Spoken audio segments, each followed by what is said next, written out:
Sveiki, mielieji, klausantis. Šiandien mes susirinkom čia, Širdies namų studijai ir pakalbėti apie galbūt tokį ypatingą pokalbį apie drąsą. Ir tai yra drąsa galbūt ne tai, kad scenos arba kažkokių didelių permainų. Pakalbėsim apie drąsą būti savimi, kai tau jau yra 40, 50, o gal net jau po 60. Tiesiog pajausti, kas yra drąsa gyventi taip, kaip nori. Be kažkokių iliuzijų ar galbūt per kažkokią pridėto tau gyvenimo iš viršaus arba iš šono. Tiesiog būti drąsiam gyventi savo gyvenimą. Gyventi taip, kaip nori, kaip patinka ir kaip jauti iš vidaus.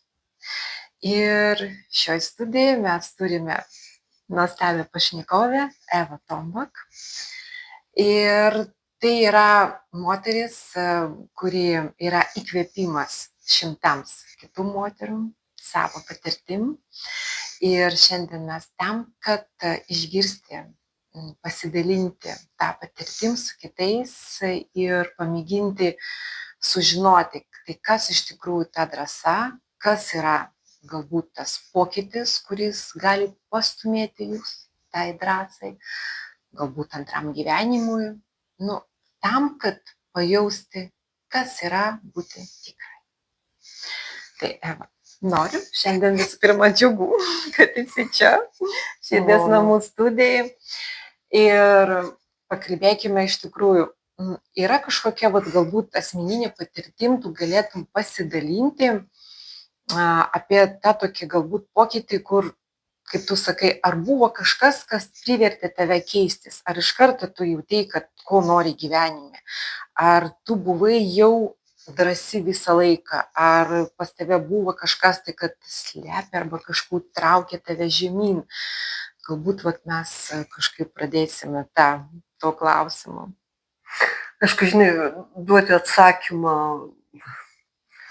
suvokiama kiekvieno protui, turbūt yra labai sudėtinga, nes man iki šiol pačiai kai kurie dalykai yra visiškai nesuprantami ir aš jiems turiu šiandien tik tai vieną atsakymą.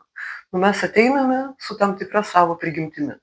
Aš esu iš tų žmonių, kurie tiek stipriai nesureikšmina auklėjimo galios, nes man atrodo, kad išorės auklėjimo. Aš manau, kad pagrindinį dalyką, kurį mes turime, tą strypą, tai yra tai, ką mes atsinešam. Aš nežinau, ar tai yra genetika, turbūt ir genetika, ir dar kažkas, jeigu mes tikime, kad mes esame ne tik tai kūnas, kad mes paveldime ne tik tai kūno genetiką, bet ir kažkokią ten kolektyvinę sąmonę ir panašius dalykus. Tai man pačiai labai daug metų, turbūt, minimum 45, bet turbūt beveik 50 metų, aš visą laiką tarsi kovojau su savo prigimtimi. Ką aš turiu omeny? Būdama vaikas aš jaučiausi labai uždara ir labai nedrąsi, bet ir tuo pačiu, vėlgi, čia aš ir prieštarausiu pati savo, kalbėdama apie prigimtį, kad ir drovi, ir nedrąsi, bet kažkas viduje mane vertė su tuo tvarkytis. Tarsi aš gimiau su kažkokiu tai šydu, kuris uždaro kažką tai, ką tu iš tikrųjų turi, bet kažkodėl tai tas yra tau uždaryta, bet tu jauti, kad tu tai turi. Vėlgi, sakau, aš nežinau, kaip yra kitiems, taip kad aš galiu kalbėti tik tai apie save. Ir todėl man pačiai, ir ypač šiandien, žiūrint iš savo dabarties taško, kuriame aš esu, man yra labai keista prisiminti, kokia aš buvau baugšti. Įsivaizduok, kad aš visus 11 metų, mano laikais mokykla trukdavo 11 metų, aš ją pradrebėjau, kaip kiškis. Prisimenu, kaip mane atvedė į mokyklą, aš verkiau ir realiai visai tie 11 metų buvo baisulinga kančia, nes man buvo labai baisu viešuma klasės. Kada tu išeini atsakinėti priešais klasę ir žinau, kad aš aš esu labai valinga ir labai stropi. Bet dėl baimės, kas atsitinka, kada yra baisi baimė? Tu realiai pamiršti, ką tu žinai. Taip. Ir tai yra pravalas po pravalo. Aš prisimenu tą, žinai, savo atsakinėjimą prie lentos, kaip tu drebi, kada ar tave pakvies, nepakvies, o košmaras tave pakvietė ir tu išeini prieš klasę ir tu supranti, kad tu nebeprisimeni. Tu neprisimeni, nepaisant to, kad tu mokėsi. Tai aš apie ką? Aš buvau labai stropi, negaliu pasakyti, kad aš mokiausi blogai. Tikrai ne. Bet aš tikrai neturėjau tokių gerų pažymių, kokiu, manau, aš buvau verta. Aš tiesiog negalėjau per tą savo baimę parodyti savo žinių. Kas vėlgi šiandien yra labai labai keista. Bet kokios aplinkybės arba kažkoks, tai nežinau. Manęs šeimoje nebuvo despotizmo. Iš karto sakau, kad negalvotumėt, kad aš ten augau smurtiniai šeimoje. Tikrai ne. Aš augau labai inteligentiškai, labai mylinčių žmonių šeimoje. Ir griežtų, už ką aš esu šiandien labai dėkinga. Nes aš manau, kad griežtumas žmogui, daugeliu žmonių yra būtinas, nes jeigu tu augi, kaip palaida bala, tau visą laiką glosto per galvą ir sako, ką tu bedarai yra super, yra nice, tu esi gera mergaitė, protinga. Mano atveju aš manau, kad man taip nebūtų suveikę. Man sakydavo už trejetus, ypač matematikos, tėtis, durna, kur tu eisi gyvenime, kas su tavim bus, kad tu tos matematikos negali išmokti. Bet kas pakeitė tave? Kas davė? Aš pati save pakeičiau. Pakeitė mano noras, mano nepasitenkinimas su tuo, aš kaip minėjau, kad tai tarsi prieštaravo tam, kaip aš norėjau jaustis. Aš žmonių bijojau, bet aš norėjau bendravimo. Bet o kas suteikė tą vidinį norą tokį pasikeisti? Kažkas prigimtis. Ar kažkokia knyga būna taip, kad galbūt pakliūva į rankas? Knyga gali būti tau kelias, jo? Tau gali knyga atverti kelią, parodyti, kaip būtų galima eiti.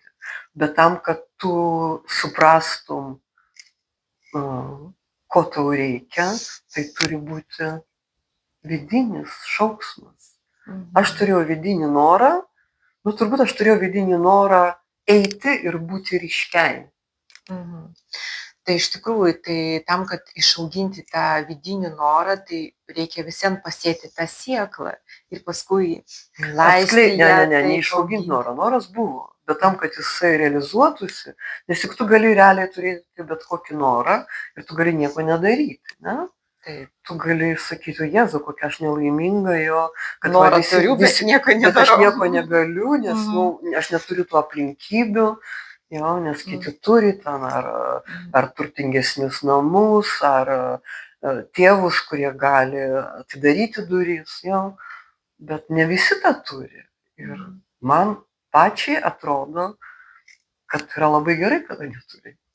Bet gerai, bet tarkim, tikrai pažįstu ir aš daug moterų, kurios ateina ir galbūt kažkokias, tos aplinkybės, arba galbūt yra tas noras, noriu, bet jos nežino, o kaip būti drąsiai, kaip netgi ant tiek sudėtinga būna pasakyti ne, ištarti ne viršininkui, ištarti ne vyrui, vaikams, kad žinokit, aš noriu tą savaitgalį skirti savo, o nevežioti jūsų būrelius, aš noriu irgi nuvažiuoti savo būrelį galų gale. Tai kaip iš tikrųjų, ar čia reikia išauginti, ko reikia, kad iš tikrųjų tas pradėtų veikti, kad tas noras neliktų noru, o kad jisai taptų veiksmu? Aš manau, kad reikia suprasti, kiek jis yra tau svarbus, kaip tu jautiesi, kada tu nerealizuoji to noro. Ant kiek tau yra blogai, nes galbūt tau yra, tik tiek blogai, ne? Tai tada, kam tu tą norą realizuoti? Bet man buvo taip blogai. Ir kada tu supranti, tave nuolat kamuoja, tas alkis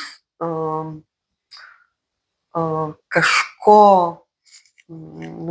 tas žodis gavimas toks, pragmatiškas yra, bet gal kitokio žodžio ir nėra apibūdinimui, to noro. Noras yra susijęs su gavimu. Ja? taip, Tai ką vat aš man gausiu. aš labai norėjau tos jausenos, kad aš esu pakankama. Aš jaučiausi nepakankama, nu va tame apsiribojame baimės ir nedrąsos. Mhm. Ką aš padariau, kada aš baigiau mokyklą, nu pradžioje buvo ten trumpas klystkelis, kada aš stojau į geografiją, nes aš tiesiog nežinojau, kur stoti, bet nu, mano laikais buvo nu, nedora tėvų atžvilgių niekur nestoti. Ir todėl aš pasirinkau, bet kas. Nu, po poros metų aš supratau, kad ne, kad tai nėra mano. Ir tada buvo labai keistas ėjimas. Jis buvo keistas tiek man pačiai turbūt, nu, o juo labiau tiem žmonėms, kurie mane pažinojo.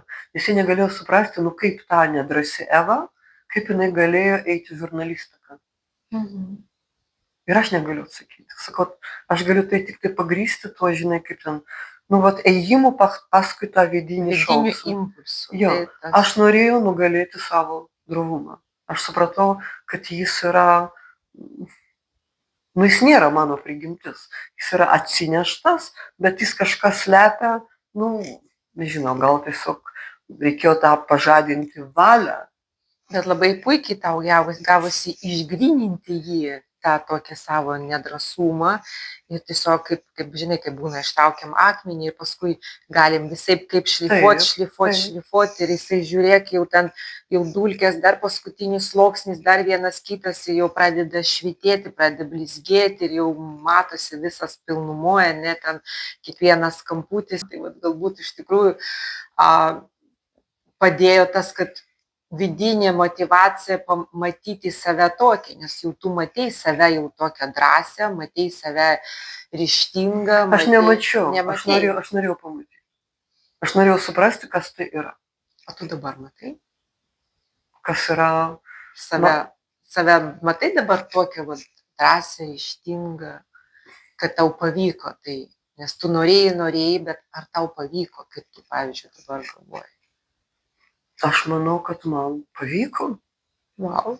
Taip, todėl kad aš jaučiuosi savo lėkštėj. Man yra labai gera, kad, nu, vat, tu mane pakvietei kalbėti. Ja? Ir kad, nu, aš nebeturiu, žinai, jokio ten drebulio, jokios baimės, kad aš nusišnekėsiu, kad aš kažkaip netaip atrodysiu, ką apie mane kiti pagalvos. Aš prisimenu, žinai, dar aš buvau leidėja daugybę metų, 20 metų buvau leidėja, 2, nu, žurnalų, didelių žurnalų, žurnalo Jeva ir žurnalo Cosmopolitan redaktorė. Ir aš turėjau baisę viešo kalbėjimo baimę. Ir įsivaizduoju, kad būdavo šventė, nu, kažkoks ten 5-mečio žurnalo Jimo šventė. Nu, ir kaip, nu, reikia atsistoti ant scenos ir pasakyti, nu, kalbą, sveikinimą. Ir aš pamenu, kaip aš rašydavau šperą, špagalkę, nes aš paniškai bijodavau, kad atsitiks, kai būdavo mokykloje, kada išeini prie lentos. Ir tu iš nieko neprisimeni. Ir aš eidavau su ta špera. Ir koks man yra, ir žinau, kad aš mėginu prisiminti, o kada man daugiau nebereikėjo tos špargalkės. Nu, aš nežinau. Po 50 turbūt. Bet aš noriu pasakyti, kad visien čia tie mūsų kognityviniai sugebėjimai, tai yra visien tas įgūdis, kurį mes formuojam patys. Tai yra tas lavinti atmintį, lavinti galbūt viešo kalbėjimą kažkokias technikas, galima sakyti. Nu, aš nieko nelavinu, bet vėlgi kiekvienam žmogui yra savo kelias.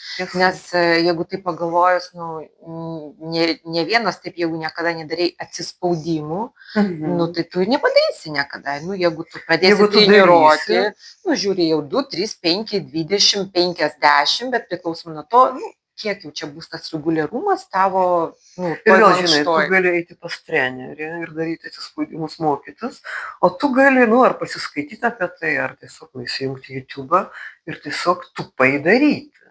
Ir tu vis tiek padarysi. Taip, ir visiems padarysi. Tai čia lygiai taip pat ir galbūt su kalbėjimu, lygiai taip pat su ta drąsa. Tai jeigu mes norime būti išdrįsti, būti savimi, tai mes turime eiti tuo keliu, ne? Mes neturime užsigniaužti. Žinai ką? Kad iš tavęs pasijuoks, nebijoti to. Taip. Nes tai yra turbūt priimti kritiką. Ne tai, kad kritika, bet Žinai, aš ką supratau ir kas man labai labai padėjo. Aš tą anksti supratau, kad žmonės tikrai nėra labai mums dėmesingi. Mums atrodo, kad jie mus stebi. Jie stebi save. Taip, Taip, taip, taip. taip. Sutinku 100 Ir procentų. mums atrodo, ojei, aš ten kažkaip netaip plaukus nusidažiau, kažkokį netokį makijažą pasidariau, kažkoks netoks žodis išsprūdo. O jie negirdi, jie nemato, nes jie visiškai skoncentruoti į save. Netgi kalbėdami su tavimi, jiems labiau rūpi, kaip jie atrodo Kaip jie prieš atrodo. tave. Taip. Bet kokį patarimą galėtum tu duoti, tarkim, jeigu matai, kad kokia 20-metė mergaitė, nežinau, nėra drąsi ir visą laiką, kaip pasakyti, užsigniaužus savyje ir bijo ištarti žodį, bijo tos viešumos, bijo bendravimo. Ką galima patarti? Vėlgi aš grįžtu prie to paties, kiek jai tas trukdo. Jeigu jai netrukdo, prašau gyvenk. O jeigu trukdo, tai daryk kažką. Tai. Aš niekad nebuvau iš tų žmonių, kurie kitą veda už rankos. Kai aš buvau redaktorė, jeigu manęs pažįstami prašydavo įdarbinti jų vaiką, aš kategoriškai atsisakydavau. Aš sakydavau, kad aš atversiu duris, bet vaikas turi pats man paskambinti. Ir jis turi pats pasakyti, kad jis to nori. Aš tikrai, nepriimsiu žmogaus, kurį už rankos atvedė kitas. Nes tai reiškia, kad jisai yra nemotyvuotas. Taip. Ja. Bet ar galima sakyti, kad tada drąsa ir motyvacija tai yra draugai, kurie eina šalia už rankų? Kaip kam? Draugai, žmonės, kurie eina šalia ir tave palaiko, yra labai labai stipru. Bet gyvenime būna tokių vietų, tokių periodų, kada jų nėra. Tai ką tada? Tu lauksi, tu nebegyvensi, tu lauksi, kol jie vėl ateis? Ne. Vadinasi, kiekvienas turi būti pats savo motivatorius, ne?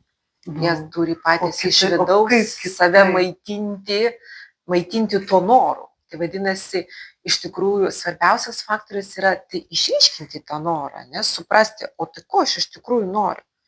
Nes ar tu sutiktų, Eva, kad daugelis nežino, ko jie nori. Paklausi, o ko tu nori? Nežinau. Ir viskas tas toksai, kaip pasakyti, tokį kasdieninį gyvenimą, atsikėliau, pavalgiau į darbą, bet o iš tikrųjų, ko nori žmogus, tai retas ką atsako. Retas atsako to, ko nori. Ir dėl to galbūt ir neaugina savyje to norą, neaugina savyje tos motivacijos ir neaugina tos drąsos išbūti savimi, nesvarbu kiek tau metų, ar tau 20, ar tau 30, ar tai 40. Aš būna taip, kad man paskambino moteris ir klausia, aš norėčiau pradėti užsiimti jogą. Sakau, puiku, bet žinokit, man jau 40, gal jau per vėlų. Tai ką sakyti, tai būna 40 metų, tu tik tai gali pajausti tą gyvenimą, nes galbūt vaikai išaugo, galų gale nereikia vedžioti už rankų, nereikia maitinti, jie patys pasirūpina, jie savarankiški tampa. Ir tas 40 metų tai būna kaip antras žydėjimas, nes galų gale tu gali skirti laiką savo. Ir tas drąsumas būti savimi iš tikrųjų, nueiti pasimatymą su vyru, nuvažiuoti su draugėm prie pajūrio ir iš tikrųjų sutikti saulėtekį, galbūt bendraujant ir žiūrint į žvaigždes ir atsiminant galbūt visų savo, kada aš buvau drąsi, kada nedrąsi ir kaip man ten kažkas pavyko. Tai tas 40 metų, aš sakau, tai yra tas tarpsnis, kai mes pradedam kartais iš naujo gyventi. Ar tu sutinki su manimi? Aš manau, kad mes pradedam iš naujo gyventi kiekvieną dieną. Žinai, man tie 40 metų yra iš mano šiandienos taško, reiškia labai juokinga. Nes, man tai yra, labai tokia graži jaunystė, labai graži. 50 metų yra irgi labai panašu. 60 metų irgi yra labai panašu. Aš nežinau, kas yra 70 metų. Bet aš Bet labai, turbūt bet aš irgi labai, bus tik, bet panašu. aš labai tikiuosi, kad tai irgi yra panašu. Tik tiek, kad, kai kurie dalykai, su kai kuriais dalykais mums tenka susitaikyti. Aš turiu omeny senėjimą, va tą estetikos nykimą, fizinės estetikos, bet vėlgi, ką tai reiškia nykimas ir ką tai reiškia estetika, nes vienus dalykus keičia kiti, ateina išminties estetika, kuri puikiausiai kompensuoja ir jeigu tau ten yra, kai tau yra ten 25 ar 30 metų ir tu su siaubu veidrodį, matai ten tas kelias raukšleles ir tau atrodo, kad tai katastrofa. Tai, patikėkit, kad kai yra 60 metų, tai jau nebėra jokios katastrofos. Nes tu realiai, ir kas. Bet yra kiti dalykai. Kurie sakoma, taip, mes gyvename jaunystės kulto kultūroje ir taip mes pripažįstame, iš tikrųjų jaunystė yra nuostabiai graži. Bet, yra taip, kad mes labiausiai tai suprantame, kada jos jau nebelieka. Tai aš matau ant stalo irgi yra tavo nauja knyga. Tai yra Popietės laikas. Gal ne visa knyga, čia yra papildytas leidimas, ankstesnio leidimo. Jis tiesiog turi kitą pantraštę ir kitą dizainą visiškai. Ir pusę kito turinio. Nes man vis atrodė, kad ta tema dar nebuvo iki galo išbaigta. Man ir dabar netrodo, kad jinai yra iki galo išbaigta, bet yra kai kurios temos, nuo kurių verta jau nueiti, atitolti. Nes jeigu tu visą laiką būsi vienoje temoje, nebegalėsi pamatyti kitų. Ir beje, žinai, čia prie to, tam, kad tu turėtum pokytį, tu turi turėti kantrybės, kažką išmokti.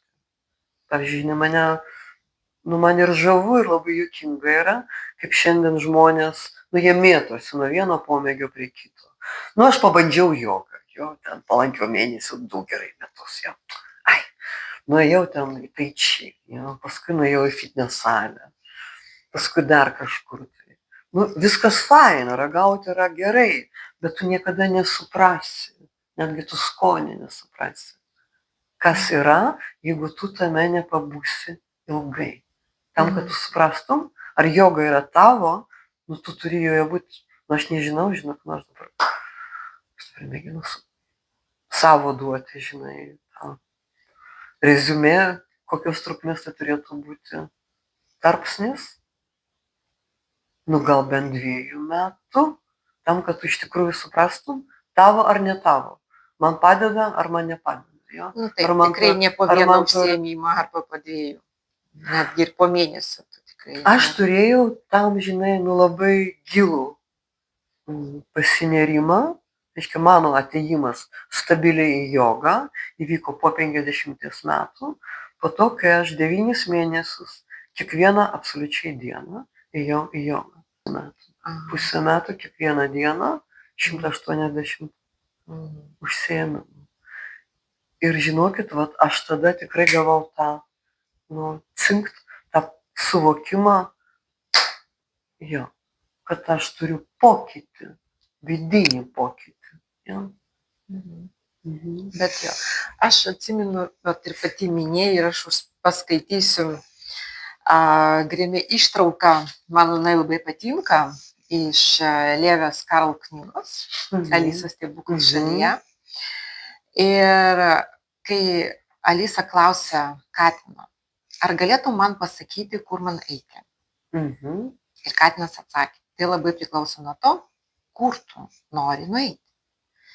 Man nesvarbu, tarė Alisa. Tada nesvarbu ir kur eisi, atsakė Katinas. Tik, kad kur nors nueičiau, paaiškino Alisa. O, be abejo, nueisi, pasakė Katinas, jei tik pakankamai ilgai eisi. Tai reiškia, kad be aiškios krypties žmogus ir nueis į niekur. Vadinasi, tas vidinis tikslas, jisai visiems turi būti ta motyvacija. Arba tu turi labai stiprią intuiciją, tu gali ir atsitiktinai mėginti, bet vis tiek, jeigu nebus to vidinio jausmo, kad taip panašu, kad yra mano, Jo, ir tu nepabūsi toje veikloje ilgesnį laiką. Tai tu gali, nesuprasti ir Ar vėl mes galim, persimesti pavyzdžiui, ant kitų. pasakyti, kad jeigu Ar išstatyti tokį tikslą, vat, aš būsiu drąsi ir nueisiu pirmą kartą išmėginsiu jogą, ten nueisiu, užsirašysiu ten, nežinau, kažkur į šaudymo būrelį, ne, ten pavyzdys, arba ten nueisiu ir ten nušoksiu su parašiutu. Tai būsiu pakankamai drąsi, kad vat, išmėginti galbūt kažkada norėjau, bijau ir vis sakiau, ai dar man jau per anksti arba jau man per vėlų. Bet ar gali būti tada tas tikslo nustatymas priartinti tave prie to tikslo įvykdymo, prie tos... Man drąsa yra ne pabandymas, man drąsa yra buvimas. Jo, buvimas ilgai. Nes pabandymai, nežinau, man tai yra Tai vadinasi, mes kalbam apie tada, apie kaip ugdymą, ne? Ugdyti savyje tą... Nes drąsa yra likti, ne tik veikloje, bet tarkim ir santykiuose, žinai. Lygiai tą patį galiu pernešti į santykius. Nes jeigu, kiek žmonių, nesugeba išlikti santuokoje ilgesnį laiką, nes kažkas ne taip, viskas, viso gero, jo. Taip. Šiandien skyrybos greitos, išėjau pas kitą, jo, bet ir ką? Jeigu tu nebūsi, nesimokysi, o galbūt kaip tik, jeigu apie santykius, tai irgi drąsa priimti save, nes kiti galvoja, kad jeigu apsiženėjau, tai viskas apsižemėjau, forever, ir jau jis mano, aš jo, bet žmonės keičiasi, mes kiekvieną dieną pabundam ir mes kitokie. Ir tai yra drąsa priimti kitą žmogų vis kitokį, nes per 10 metų tai akivaizdu jau čia bus ne tas vaikinas, už kurio tu ištikėjai, arba ten apsiženėjai, ir tikrai yra jau žmonės kiekvieną dieną jau pabunda kitokie. Jie pamato kažką, jie keičiasi, jie būna jau drąsūs keisti tą gyvenimą, ir tada kas būna antrai pusė? Ta antra pusė, kuri nesikeičia, kurie neužtenka drąsos pasikeisti, jinai lieka kažkur tai ten. Ir gausias taip, kad atsitrunka vienas nuo kito. Ir būna taip, kad jie jau nebesusikalba, nes galbūt ta kita pusė jau jinai yra drąsi, aš jau ten jau galiu eiti, pasiekti, pamėginti, užkariauti, gerai neužkariauti, bet pasikeisti, ir aš jau jaučiu, kad vyksta pokyčiai vidiniai, o kita dar vis jinai bando gyventi patogų gyvenimą. Ir taip yra dažnai žiūriu, kad... Bet gal tai yra irgi visai geras santykis. Gal kažkokiam tai žmogui yra visai patogu, tiesiog kad partneris netrukdytų, ne?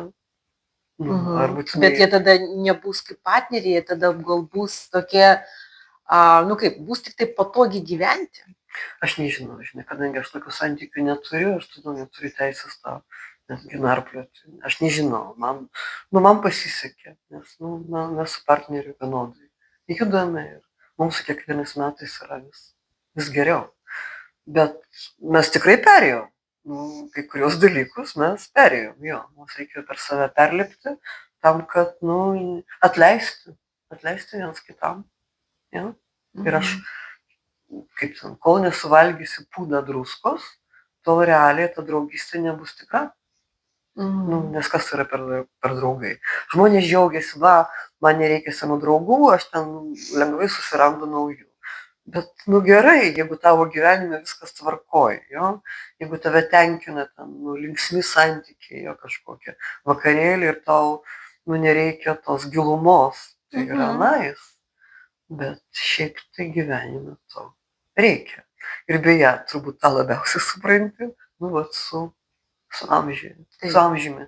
Tai, kad tu tiesiog pamatai, kiek daug visko, atsitinka. Taip, iš tikrųjų, jo, nes aš dabar galvoju, gvildenant temą, kas man, ar per vėlų, kai man 40 ar tai 50, aš sakyčiau, tai yra kaip tik tas laikas, kai jau moteris yra drąsi pasakyti, išdrįsti pasakyti ne, ir išdrįsti pasakyti taip, kaip jinai nori, kaip jinai jaučiasi. Ir mūsų amžiuje, man atrodo, kad labai daug kas kalba apie tai, būti savimi, yra labai, pažiūrėkit, daug praktikų, savęs pažinimo, savęs atradimo. Ir dėl to, kad jau žmonės suprato, kad iš tikrųjų tai yra toksai kaip vidinė motyvacija iš vidaus, arba ta mūsų vidinė ugnelė, kuri ir verčia mus pasikeisti, kuri ir veda mus priekį. Ir tai yra gražu. Ir aš sakau, tai tikrai labai fantastika, kad mes galėtume visi būti drąsūs arba, nežinau, būti Tai gal visiems nereikia? visiems Gal nereikia. nereikia? Aš net, čia lygiai taip pat, ar reikia visiems aukšto išsilavinimo? Turbūt ne. Tikrai ne. O kas kitaip dirbs, nekvalifikuotą darbą? Tada teks dirbti, tiems, kurie turi tą aukštą išsilavinimą, nes kitokių nebebus. Ja? Aš manau, kad yra gerai, kad mes tokie. Bet aš sakau, kad iš tikrųjų reikia galbūt pajausti, kai mano vaikas ten turėjo padėti vyrui ten nunešti kažkokias lentas ir patampė visą dieną ir paskui sako, žinai, tėti, vis dėlto aš suprantu, kad reikia eiti mokytis, nes tokio darbo aš dirbti nenoriu. Bet gerai, kad yra tų, kurie nori. Pagalvok, kas būtų. O kitas sakytų, oi, aš galėsiu tampyti ir tampyti visą dieną tas lentas, per galvos neskauda, mokytis nieko nereikia. Taip, mes esame skirtingi. Ir realiai, kaip fizinė veikla yra nuostabi, jinai labai gražiai išvalo protą. Tu pavargsti ir kiek dalykų atrodo tau nereikšmingi. Nes egzistenciniam krizėm ir depresijom dažniausiai serga žmonės protinį darbą dirbantis. Žmonės, kurie gal neturi laiko, savo, manau. Nes tik tada. O jeigu tu turi fizinį darbą pastoviai, tai tu net negali suprasti, kad tu neturi laiko. Tu tiesiog turi eiti ir eiti ir eiti. Aš nesenai, vėl skaičiau Alisą, aš Alisą visą skaitau, kad rašau savo naują knygą. Nes aš ten visą laiką kažką tai savo randu. Ir dabar, žinai, mano ta būsima knyga yra apie tėvus, vaikus ir terapeutus. Ir, žinai, yra tiek irgi tų ir savipagalbos, tų knygų ir straipsnių, ir įvairiausių terapijų, ir pasiūlymų ten ir joga, ir vienokia, ir kitokia, ir amžinos diskusijos, tas yra geriau, tas yra blogiau. Taip. Alisos stebuklų šalyje yra ten toks epizodas, paukštis Dodo, surengė, reiškia, varžybas, bėgimas ratu, kuriame dalyvauja sušlapę Alisa, ten įvairių žvėrės ir paukščiai. Reiškia, koks yra principas? Visi bėga ratu, bėga kiek nori. Nesvarbu, kokiu greičiu, sustoja kada nori, realiai sustoja tada, kada išdžiūna. Plunksnos ir ten kailis. Ir kada jau visi, reiškia, baigia, paukštis Dodo sako, valio, visi nugalėtojai, visi gaus po prizą. Nes realiai, apie ką man tai yra? Ką mes bedarytume, kuo mes beužsiimtume, vis tiek tas gyvenimas yra kaip bėgimas ratu. Ir realiai, kiekvienas gauna savo prizą. Taip. Tik klausimas, ar jis jo to džiaugiasi, ar jis nenori geresnio. Tai mes apie tai, kad vis dėlto reikia džiaugtis to savo gautų prizų ir reikia džiaugtis. Bet reikia savo visą laiką duoti. Ir man atrodo, kad reikia savo nuolat duoti siekį. Visą laiką duoti siekį. Nes aš manau, kad jeigu tu atsiduri plotmėje, kada tau yra viskas tvarkoj, tai yra mirties taškas. Tu nustoji augti, nustoji tobulėti. Tu nustoji gaminti gyvybinę energiją, net to nebereikalinga. Taip. Tai, kad aukime, būkime tikros, būkime gyvos ir būkime drąsios. Taip.